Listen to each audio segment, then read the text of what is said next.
Doctors ने तो बहुत बचाने की कोशिश की सर, लेकिन बचा नहीं सके।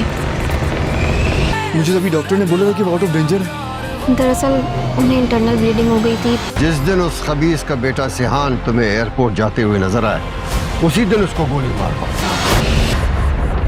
मुझे ऐसा लगा जैसे दुनिया खत्म, जैसे किसी ने मेरा दिल मेरे सीने से निकाल लिया।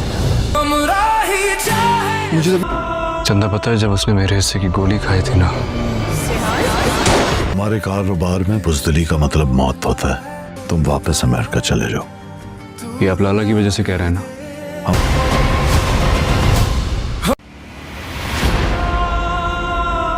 गाजी यूसुफ अगर किसी से डरता है तो वो खुद गाजी यूसुफ है। सिहान के बाप की तरफ से इसके खिलाफ एक बहुत बड़ी चाल चलने वाली है।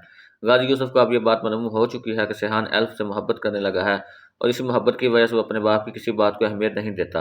यही वो मौका है जिसका गाजी यूसुफ का इंतजार था।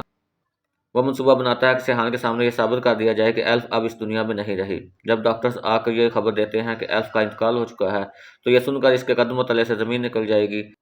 इस पर जैसे क़यामत टूट पड़ती है। वो शदीद गुस्से में आकर डॉक्टर से सवाल करता है कि अभी कुछ देर पहले तो आप लोग कह रहे थे कि एल्फ की जान खतरे से बाहर है, फिर अचानक ऐसा कैसे हुआ? इस पर नर्स उसे बताती है कि इसकी ब्लीडिंग बहुत ज़्यादा हो गई थी। हमने पूरी कोशिश की मगर उसे बचा ना सके। ये सुनकर सिहान मुकम्मल तौर पर टूट जाता है। उसे यकीन ही नहीं आता और वो इस का ज़िम्मेदार खुद को ठहराने लगता है। यही वो चीज़ है जो गाजी यूसुफ चाहता था कि सिहान अंदर से बिखर जाए ताकि उसे काबू करना आसान हो जाए और वो उसे मुल्क से बाहर भेज सके। लेकिन गाजी यूसुफ की यह बहुत बड़ी गलतफहमी साबित होती है। सिहान टूटने के बजाय शदीद गुस्से में आ जाता है और फैसला कर लेता है कि वो लाला और इसके तमाम लोगों को जड़ से ख़त्म कर देगा, क्योंकि वो एल्फ की मौत और इसकी माँ की मौत का ज़िम्मेदार भी खुद को ही समझता है।